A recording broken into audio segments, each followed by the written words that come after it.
తెలుగు రాష్ట్రాల్లో ఒకవైపు భానుడి భగభగలు కొనసాగుతుండగానే మరోవైపు వాతావరణంలో వేగంగా మార్పులు చోటు చేసుకుంటున్నాయి. తెలంగాణలోని పలు జిల్లాల్లో 2 రోజులు ఉరుములు మెరుపులతో కూడిన భారీ వర్షాలు కురిసే అవకాశముందని హైదరాబాద్ వాతావరణ కేంద్రం హెచ్చరించింది. మహబూబ్ నగర్, వనపర్తి, నాగర్ కర్నూల్, నారాయణపేట్, గద్వాల, రంగారెడ్డి, నల్గొండ జిల్లాల్లో గంటకు 40 కిలోమీటర్ల వేగంతో బలమైన ఈదురుగాలులు వీచే ప్రమాదం ఉందని ఎల్లో అలర్ట్ జారీ చేశారు అధికారులు.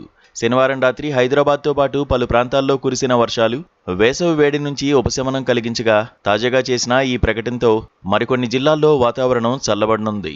మరోవైపు ఆంధ్రప్రదేశ్లో నైరుతి రుతుపవనాల రాకకు పరిస్థితులు అనుకూలంగా మారడంతో వాతావరణ శాఖ కీలక అంచనాలు వెల్లడించింది. నైరుతి బీహార్ నుంచి ఉత్తర కోస్తా ఆంధ్రప్రదేశ్ వరకు కొనసాగుతున్న ఉపరితల ద్రోణి, అలాగే ఆగ్నేయ బంగాళాఖాతంలో ఏర్పడిన ఉపరితల ఆవర్తనం కారణంగా రాబోయే 3 రోజుల పాటు కోస్తాంధ్ర, రాయలసీమ ప్రాంతాల్లో వాతావరణం అస్థిరంగా ఉండనుంది.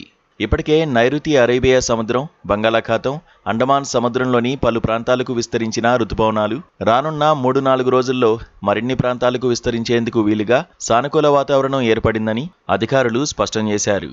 ఈ మార్పుల నేపథ్యంలో రాబోయే 2 రోజుల పాటు ఉత్తర, దక్షిణ కోస్తా జిల్లాలతో పాటు యానాంలో తేలికపాటి నుండి మోస్తరు వర్షాలు, ఉరుములతో కూడిన జల్లులు పడే అవకాశముంది. ఈ సమయంలో గంటకు 50 నుండి 60 కిలోమీటర్ల వేగంతో ఈదురుగాలులు వీచే ప్రమాదం ఉందని, ఎల్లుండి గాలుల వేగం 40 నుంచి 50 కిలోమీటర్లకు తగ్గొచ్చని వాతావరణ శాఖ తెలిపింది. రాయలసీమలోనూ ముఖ్యంగా సాయంత్రం, రాత్రి వేళల్లో వాతావరణం ఒక్కసారిగా మారి ఉరుములు, ఈదురుగాలులతో కూడిన జల్లులు పడనున్నాయి. వర్షాలు పడుతున్నప్పటికీ కోస్తాంధ్రలో వేడి, తేమతో కూడిన వాతావరణం మరో 2 రోజులు కొనసాగుతుందని, కనిష్ట ఉష్ణోగ్రతలు సాధారణం కంటే 2 నుండి 4 డిగ్రీలు ఎక్కువగా నమోదవుతాయని అధికారులు పేర్కొన్నారు.